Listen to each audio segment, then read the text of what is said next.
Manual or automatic? It's one of the biggest debates in the entire car world. It's a real clash of philosophies, right? For some people, it's all about that pure, raw, mechanical connection. For others, it's about making life just a little bit easier. So let's settle this. Let's dive into the great transmission showdown. So what is the real difference here? I mean, we're talking about more than just having a third pedal and a stick, right? How did these two pieces of technology actually change the way you drive, what your car can do, and yeah, even how much money you spend? That's the big question we're going to tackle today. But hold on, before we can even compare them, we kind of have to take one step back and ask a more fundamental question. Why do we even need a transmission in the first place?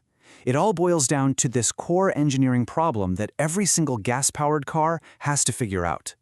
And here it is. The problem is this. Your car's engine, well, it's only really powerful and efficient in a pretty small RPM range. It has a sweet spot.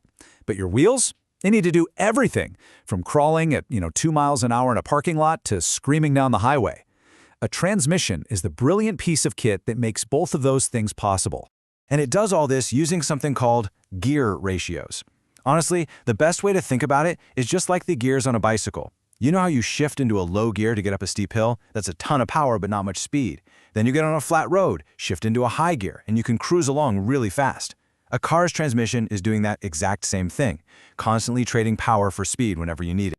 Okay, so both types of transmissions are solving the same problem, but their approach, their whole philosophy, is completely different.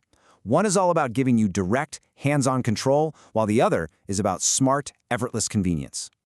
A manual transmission is all about that physical connection. When you push in that clutch pedal and you move the shifter, you are physically, literally, disconnecting the engine and sliding a gear into place. It's a direct link between you and the machine. In this case, you are the computer. The automatic, though, that's a whole different ballgame. It's an incredible piece of engineering. Instead of a solid clutch, it uses this really clever device filled with fluid to transfer power smoothly. And then a computer brain takes over, using all these little internal clutches and sensors to pick the absolute perfect gear for you automatically. It's smart, it's smooth, and it's totally effortless. All right, now we get it. We know the basics, so let's get to the main event. Let's put them head to head and see how they stack up in the areas that really matter to you as a driver. First up is the driving experience itself, and this is the real heart of the whole debate. With a manual, you've got total control. You choose every single shift, and that creates this really deep sense of connection to the car. But the automatic, it offers a different kind of luxury, the pure, simple convenience of just putting it in drive and going. And let me tell you, in bumper-to-bumper traffic, that is an absolute lifesaver. Okay, let's talk about money. Manuals are just mechanically simpler. There's less going on inside. That usually means they cost a bit less when you buy the car, and they're cheaper to take care of. Now, replacing a clutch is a big job, for sure, but it's often way less scary than a full automatic transmission rebuild, which can be one of the single most expensive repairs your car might ever need. And this is where things get really interesting, because a lot of the old rules, they just don't apply anymore. Let's talk performance. A modern computer can shift gears way faster than any human ever could. So yeah, the fastest automatics are now quicker. For towing, that fluid connection in an automatic is much better at handling a really heavy load without destroying a clutch. And what about snow or ice? Well, a manual gives you precise control, but modern traction control systems have made automatics incredibly good in slippery weather too. The technology has just come so far that a lot of the old arguments are, well, they're just not true anymore. They're myths. So how about a little rapid-fire myth-busting? Okay, here's the classic, the one everyone's uncle tells them. The idea that if you want the absolute best fuel economy, you've got to shift the gears yourself. But is that still true?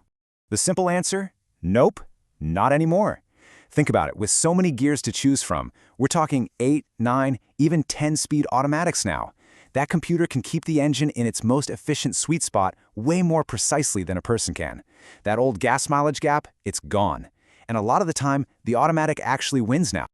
All right, here's another old stereotype you hear all the time. The idea that automatics are just slush boxes, right? That they're slow, they're boring, and they have no place on a racetrack or a fun, twisty road. The reality today could not be more different. The transmissions in the world's fastest supercars are dual-clutch automatics. They can shift gears in literal milliseconds, faster than you can blink. They are the absolute peak of performance technology. So the idea that automatics are slow is, well, it's ancient history. Okay, we've gone through the tech, we've busted the myths. Now let's bring it all together and answer the most important question of all: which one of these is actually the right choice for you? So a manual is your perfect choice if you love the act of driving, if you see your commute as more than just getting from point A to point B, if you get a little thrill out of a perfectly timed downshift, and if you're lucky enough to not sit in gridlock every day, then the manual offers this rewarding experience that's just impossible to replace. But on the other hand, the automatic is the clear winner if your reality involves daily traffic jams where your top priorities are just comfort and ease. It's also probably the better choice if lots of different people are going to be driving the car or if you need a real workhorse for things like towing a heavy trailer. But here's a little plot twist. This entire passionate debate that we're having, it might be heading for the history books pretty soon. See, electric motors make all their power instantly, so they don't need a bunch of different gears. Most electric cars just use a simple single-speed setup. This choice, it could be disappearing altogether. And really, the numbers today already tell the story. The automatic has won the sales war, by a landslide. But even with such low numbers, there's this small but super dedicated community of drivers who make sure that for some cars, the option to row your own gears is still alive and kicking. So, while the car industry is clearly moving on, the personal choice, for now, is still there. It's a choice between that raw mechanical engagement and that amazing high-tech convenience. And one isn't better than the other. They just serve different masters. So the real final question is for you. Which camp are you in, and what makes it the right choice for the way you drive?